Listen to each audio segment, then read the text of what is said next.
अच्छा, नेक्स्ट आपके पास है क्वेश्चन नंबर 6। अगर इसमें देखें तो फिर आपके पास कैरेक्टरिस्टिक जो है वो तो ज़ीरो ही आ रहा है। ठीक है, हम इसको लेट कर लेते हैं। ये कैरेक्टरिस्टिक जो है वो आपके पास ज़ीरो आ गया और मेंटिसा अगर आप देखें तो वो आपके पास आता है 0.0038। और अगर हम इस नंबर का लॉग निकालते हैं तो वो आपके पास आ जाता है 1.0088। याद रहे हम कैसे फाइंड आउट करते हैं। शिफ्ट का बटन प्रेस करेंगे, लॉक का बटन प्रेस करेंगे और साथ में ये वैल्यू मेंटिसा वाली डाल देंगे तो हमारे पास रिक्वायर्ड रिजल्ट आ जाएगा।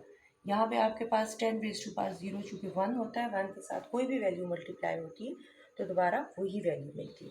तो ये इसका रिक्वायर्ड रिजल्ट है। अब नेक्स्ट क्वेश्चन देखें 7 में। अगर आप देखें तो 1 और बार है, इसका मतलब है कि इस मरतबा हमारे पास कैरेक्टरिस्टिक जो है वो नेगेटिव है। तो हम इसको log x के इक्वल लेट करते हैं तो ये हमारे पास नंबर इस तरीके से आ गया। कैरेक्टरिस्टिक हम इसका निकालें तो ये हमारे पास -1 है। बार का मतलब है कि कैरेक्टरिस्टिक जो है वो नेगेटिव है, 1 के ऊपर बार। और मेंटिसा जो है वो आपके पास 0.2429 है। अब आपने इसका एंटी लॉग फाइंड आउट किया कैलकुलेटर की हेल्प से तो ये आपके पास आ जाएगा 1.7494 10⁻⁻1। ठीक है, और इसकी अगर हम ऑर्डिनरी फॉर्म निकालें तो चूँकि -1 है तो हमने क्या करना है, मूव करना है टूवर्ड्स द लेफ्ट। तो ये एक पॉइंट मैं इधर मूव करूँगी तो ये आ जाएगा 0.1749। बेशक आप 4 वैल्यूज़ तक ले लें, कोई फ़र्क नहीं पड़ता, आगे 4 भी ले सकते हैं। तो ये इसकी ऑर्डिनरी फॉर्म आ, ये रिक्वायर्ड रिजल्ट है। नंबर 8 अगर आप देखें तो 2 बार है, यानी कि 2 कैरेक्टरिस्टिक जो है वो आपके पास नेगेटिव है। सबसे पहले हमने इसको लेट कर लिया x की का log x is equal to this. फिर उसके बाद हमने क्या किया कि कैरेक्टरिस्टिक को हमने अलग कर लिया। जैसे कि पिछले लेक्चर में बताया था कि ये जो हिस्सा होता है ये आपके पास कैरेक्टरिस्टिक होता है, मेंटिसा होता है।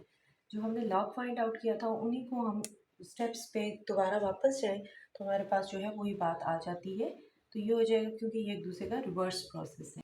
अब आपने क्या किया, शिफ्ट के साथ लॉक को प्रेस किया और उसमें 0.9281 को यानी मेंटिसा वाली वैल्यू को पुट किया, जिससे आपके पास आ जाएगा 8.4742।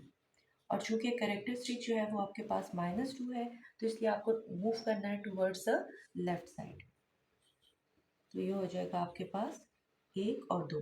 तो एक ज़ीरो लगाना पड़ेगा और बेशक आप यहाँ पे 4 डिजिट्स तक जो है वो नंबर ले सकते हो, बाकी फर्दर नंबर जो है वो इग्नोर किए जा सकते हैं। तो ये आपका है रिक्वायर्ड क्वेश्चन नंबर 8।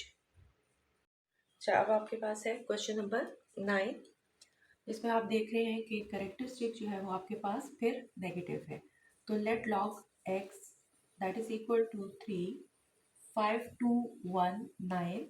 करेक्टरिस्टिक जो है वो आपके पास हो जाएगा 3 यानी -3 और मेंटिसा जो है वो आपके पास हो जाएगा 0519।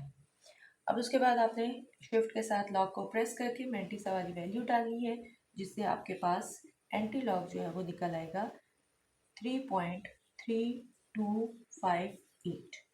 और चूंकि 10⁻⁻ जो है वो -3 है तो हमें फिर मूव करना है टूवर्ड्स द लेफ्ट साइड। तो ये 1 2 और ये हो गया 3 और फिर उसके बाद 3 2 आप राउंड ऑफ करके इसको 6 लिख सकते हैं। इतनी वैल्यू लिखना चाहें तो भी काफ़ी है, या जस्ट आप 3 तक लिख लें तो भी ये काफ़ी होगी। ठीक है, तो ये आपका रिक्वायर्ड रिजल्ट है। अब आपके पास क्वेश्चन नंबर 10 देखिए, इंतहाई सिंपल है। 10⁻⁴ आपके पास 0 0 दिया हुआ है। ठीक है, क्वेश्चन नंबर 10 में आपके पास ये वैल्यू दी है, जस्ट 0 दिया हुआ है। इसका मतलब है कि इसका कैरेक्टरिस्टिक भी 0 होगा और मेंटिसा भी जो है वो आपके पास 0 होगा। तो आपने जो है इसका जब एंटी लॉग कैलकुलेट करना है तो याद रहे कि एंटी लॉग में वो आपके पास आ जाएगा 10⁻⁴ और 10⁻⁴ कैरेक्टरिस्टिक यानी ये मेंटिसा ये वाला हिस्सा भी 0 ही है। तो 1 मल्टीप्लाई बाय 1 तो क्या आता है, 1 ही आ जाएगा। तो इसका सिंपल ऑब्जेक्टिव में भी पूछा जाता है कि log 0 का एंटी लॉग क्या होगा। तो log 0 का एंटी लॉग जो है वो आपने जहन में रखना है कि 10 रेज टू पावर 0 ही बता रहे हैं। तो 10 raise to power 0 is always equal to 1।